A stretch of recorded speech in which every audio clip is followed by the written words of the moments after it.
Praise the Lord. आज सोमवार 27 October 2025. पहिले वाचन रोमकरास 8 अध्याय 12 ते 17 ओळी. बंधुजनाहो, आपण ऋणी आहोत खरे, तरी देह स्वभावाप्रमाणे ऋणी नाही. कारण जर तुम्ही देह स्वभावाप्रमाणे जगलात तर तुम्ही मरणार आहात. परंतु जर तुम्ही आत्म्याने शरीराचे कर्मे नष्ट केली तर जगाल. कारण जितक्यांना देवाचा आत्मा चालवता आहे तितके देवाचे पुत्र आहे. कारण पुन्हा भीती बाळगावी असा दासपणाचा आत्मा तुम्हाला मिळाला नाही, तर ज्याच्या योगे आपण आब्बा बापा अशी हाक मारतो असा दत्तकपणाचा आत्मा तुम्हाला मिळाला आहे.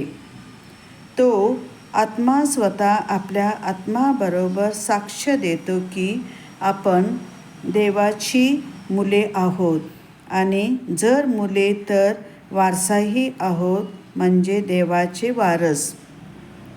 ख्रिस्ताबरोबर सोबतीचे वारस आहोत.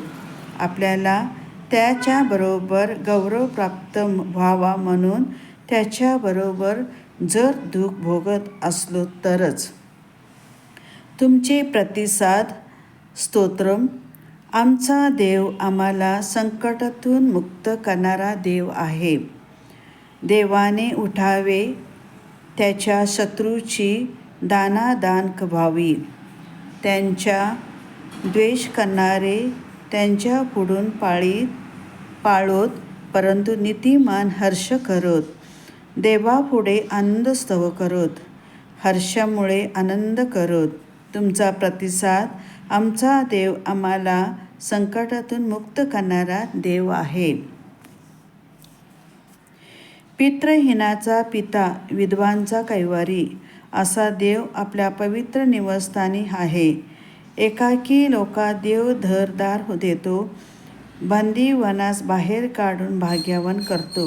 प्रतिसाद. आमचा देव आम्हाला संकटातून मुक्त करणारा देव आहे. प्रभू धन्यवादित असो, तो प्रतिदिन आमचा भार वाहतो. तोच आमचा मुक्तिदाता आहे. आमचा देव आम्हाला संकटातून मुक्त करणारा देव आहे आणि मृत्यूपासून सोडवणारा प्रभू परमेश्वर आहे. तुमचा प्रतिसाद. आमचा देव आम्हाला संकटातून मुक्त करणारा देव आहे. आजचा शुभवर्तमान लूक चॅप्टर 13 10 ते 17 ओळी. येशू शब्दात दिवशी एका सभास्थानात शिकवत होता. तेव्हा 8व्या वर्ष विकाराच्या आत्मा लागलेली एक स्त्री तिथे होती. ती खुबडी असल्यामुळे तिला नीट उभे राहता येत नव्हते. येशूने तिला पाहून बोलवले आणि म्हटले, बाई, तू आपल्या विकारापासून मुक्त झाली आहे. त्याने तिच्यावर हात ठेवताच ती सरळ झाली आणि देवाच्या महिमा वर्णू लागली.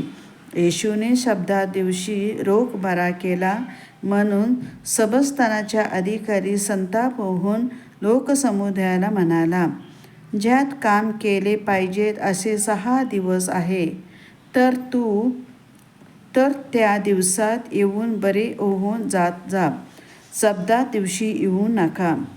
परंतु प्रभूने त्याला उत्तर दिले, अहो ढोंग्यानो, तुम्हापैकी प्रत्येकजण आपल्या बैल किंवा गाढव शब्दात दिवशी गोठ्यातून सोडून पाण्यावर नेतो ना? ही तर अब्राहमाची कन्या आहे. पहा, हिला सैतानाने 18 वर्ष बांधून ठेवले होते. शब्दात दिवशी हिला या बंधनापासून सोडवणे योग्य नव्हते काय? तो हे बोलत असता त्याचे सर्व विरोधी लज्जित झाले आणि ही गौरवयुक्त कृत्ये त्यांच्याकडून होत होती. त्या सर्वांमुळे सर्व लोकसमुदायाला आनंद झाला. प्रभूचे हे वचन. देवाचे आभार मानूया.